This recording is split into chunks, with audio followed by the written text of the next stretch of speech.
Those are good times. Is this Bean live? Talk, episode 4.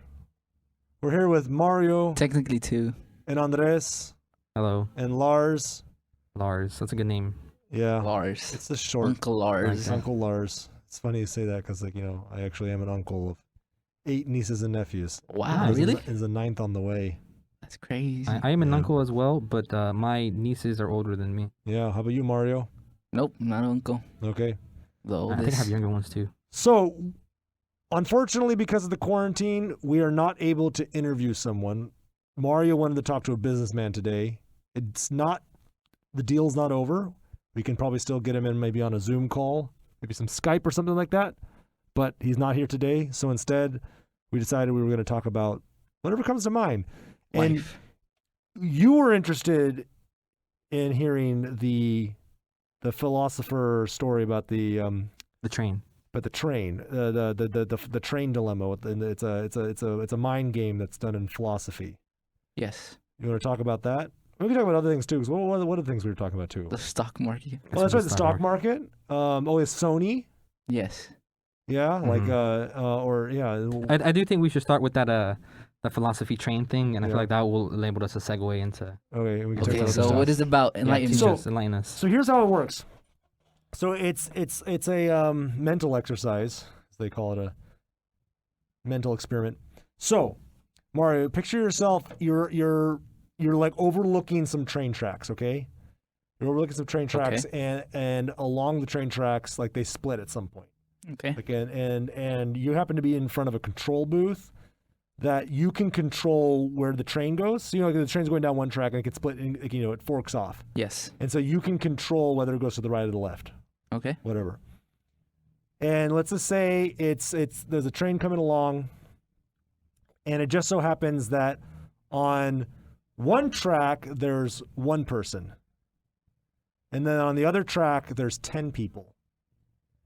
And unless you hit the button, it's going to hit the 10 people. So the question is, would you hit the button? Would you let the train just do its thing and hit the 10 people? Or would you press the button and have it switch and it's going to hit the one person?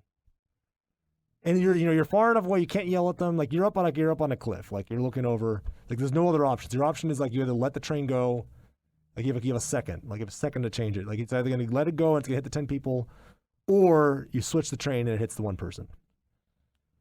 I see. Do you know anything about the people? We'll get to that, but right now these are strangers.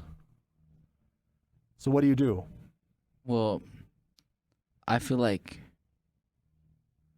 I don't know, honestly. I probably just hit the button and Yeah. rather just one person die than Yeah. 10 people. Right. Which is typical utilitarianism. Utilitarianism it's a philosophical school of thought. A lot of us are kind of utilitarians, whether we like it or not, because it's largely how we think. It's like we think of like what's the best amount of good we can bring for the greatest amount of people. So the idea of utilitarianism is increasing pleasure and reducing pain for as many people as possible. So sometimes the sacrifice of one person is worth for saving 10.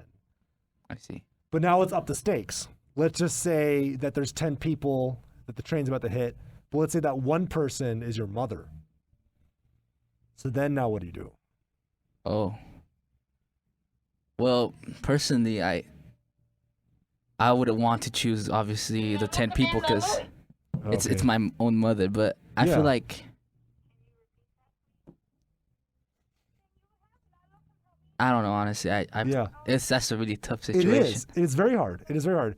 But most people obviously they'd choose kin over strangers. It's funny. I turned it down, and we're having our radios are talking to us. So yeah, and that's a common thing that people would choose. When you did this exercise, was this in this college class, or when did you do it, Andres? I did it in high school. Oh, in high school. It was just like a That's a good conversation. teacher. We were having, yeah. Did he go into the personal detail one?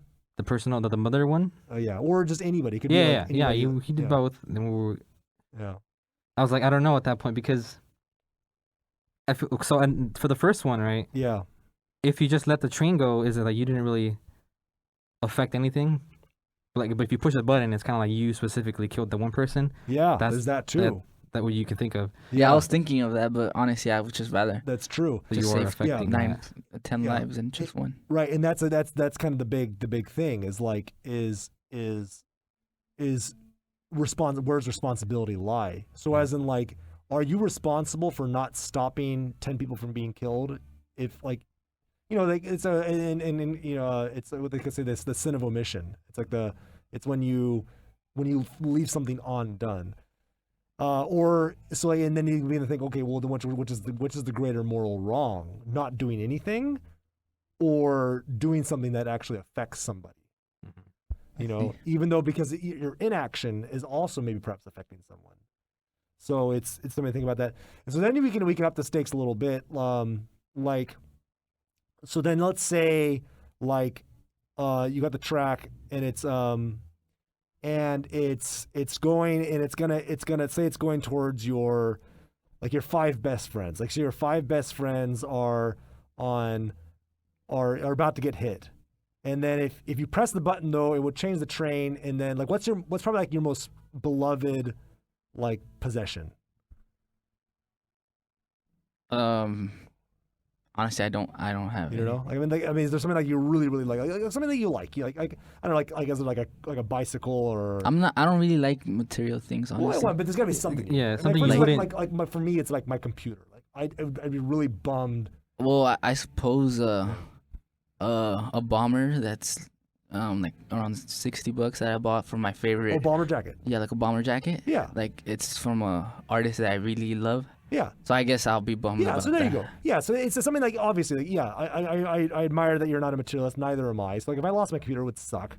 But like I'd get over it. I'm not gonna it's not like an idol to me. So same goes for your bomber jacket. Like if it got stolen, if it was burned or whatever. So then your bomber jacket is if you press the button, then the train will go and destroy your bomber jacket.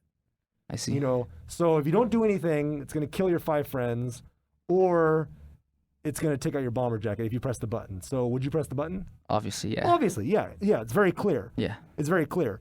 And so, then this is where we kind of take the whole thing of like, if you choose to do nothing, where it changes. So then like, this is where you really kind of up the stakes. Is okay, so then instead, let's say it's a train barreling down. Instead of your 5 friends, let's just say it's two impoverished children. Let's just like for the sake of the cliche, like let's make it I'm sorry, for the sake of the demonstration, let's make it cliche. So like it's 2 African children. There's 2 starving African children, or it's your, let's just say it's like say you own an iPhone or something like that. Say it's like, so it's either your iPhone or 2 starving African children. Which one are you gonna do?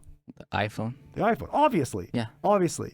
But then here's how we raise the stakes even more.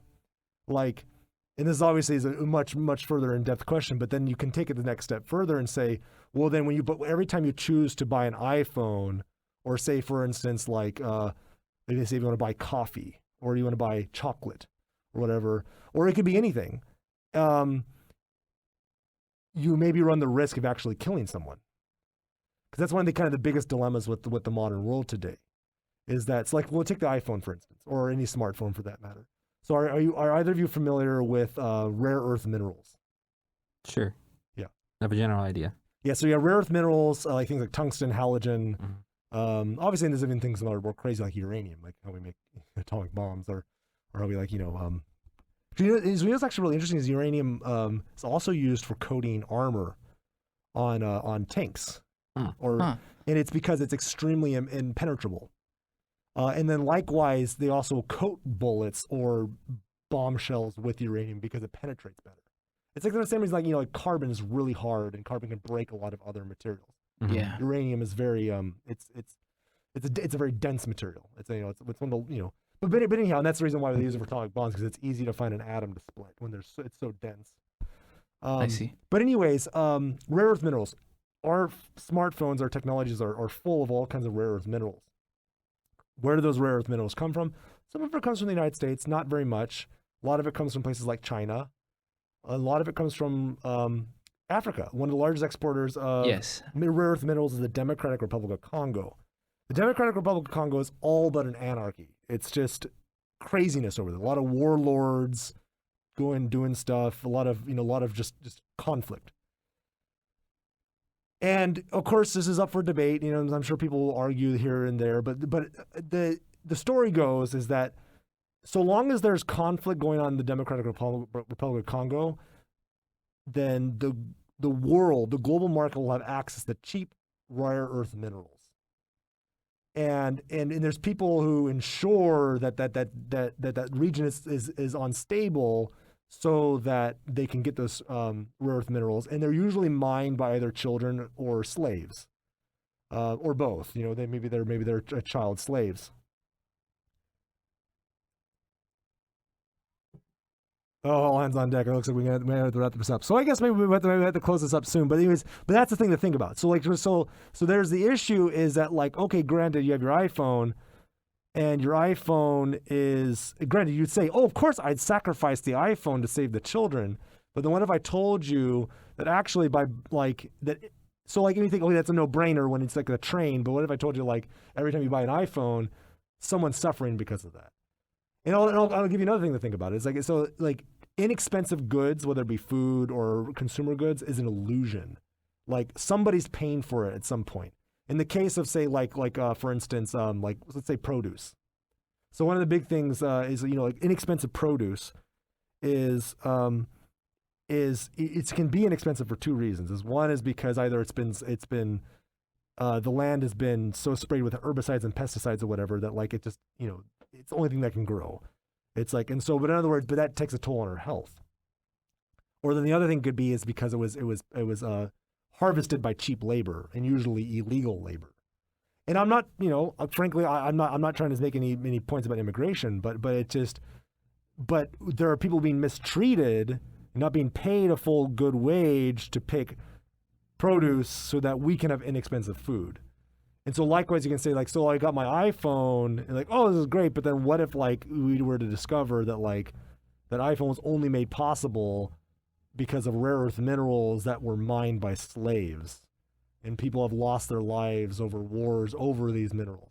So this is where the thought experiment goes, I totally hijacked this thing. But anyways, but you see that because obviously it's a no-brainer. You would choose destroying the iPhone over the two African children. Yeah. But ultimately, what this is kind of to bring to mind is that we make decisions every day that actually have consequences in the greater world. Yeah. And so the important thing is to be conscious of that. Yeah. So. Yeah, but just that's something to think about. Yeah, just to wrap things up really quick, what do you think is worse? Let's wind it back. What do you think is worse? Doing something and it having a negative consequence on say one person, or not doing something and it has a consequence on more people? The initial one. So what do you think is worse? Cuz we can make this something let's just say you've got a teacher who's abusive or whatever. Uh-huh. For whatever reason, he's abusing people, and oh gosh, I'm not gonna be able to come up with a scenario off the top of my head this quickly. But let's say you got a teacher. Yeah, here we go. Maybe actually that's what we can say. Say you've got a teacher who's being really emotionally abusive to all your classmates. Yes. And so you could either go and turn him in, and maybe he loses his job over it. But then maybe you get a better teacher, and then and maybe some of the trauma that your students have experienced is or your classmates have experienced gets to go away. Or you don't say anything, and your classmates continue to suffer, and your teacher gets to keep the jobs. We can think of it like that. It's what's better? Is it better to suffer the consequence? Because obviously, maybe perhaps you can get upset. I'm sorry, you could get in trouble. You'll get the ire of the teacher, or people will call you a rat fink or whatever. Yeah. So anyways, long elaborate question, but what do you think? Do you think it's better to do nothing, or is it better to do something even if it means someone gets hurt? Yeah, honestly, I feel like it's better to do something than to do nothing and just stand there and watch. Yeah. Watch something go down, and I feel like you should do something. Yeah. How about you, Andres? Is it better to do nothing or better to do something? And it could be that scenario or any scenario. Any scenario. Yeah. Well, I guess because in that scenario, it seems like he kind of deserves it, right? It had to be something that's really neutral that you don't really notice. Yeah. I guess it's better to do something if you feel like that's what's right. Yeah. Yeah. Then rather Like I just said, do something, stand there and just do nothing. I don't know. That's a good one. I don't know. You viewers gotta think on that one. So then here, let's end it with a quote, because and this is, I'm probably gonna get the quote wrong, but it's something along those lines. It's like, it's tyranny prevails, or we could say, evil prevails. We could use any terrible word. Malevolence prevails. But anyways, we'll just say yeah. So evil can prevail when good men do nothing. Yeah. So what do you think about that statement? I feel like it's true. Yeah. It's just, I think it's true. Okay. Can I say? Yeah. Yeah. No. Definitely. Yeah. That's something to think about. I hope I didn't talk too much. But anyways, Mario, why don't you close us out? 'Cause this is your podcast after all. Yeah. Well, sorry that we have to cut it short. I know Larson hijacked the whole thing. Sorry. Thought train. Yeah, well, hopefully we could get an interview with our businessmen later on in the episode. And this has been Bean Talk. Thank you everybody for listening. Goodbye.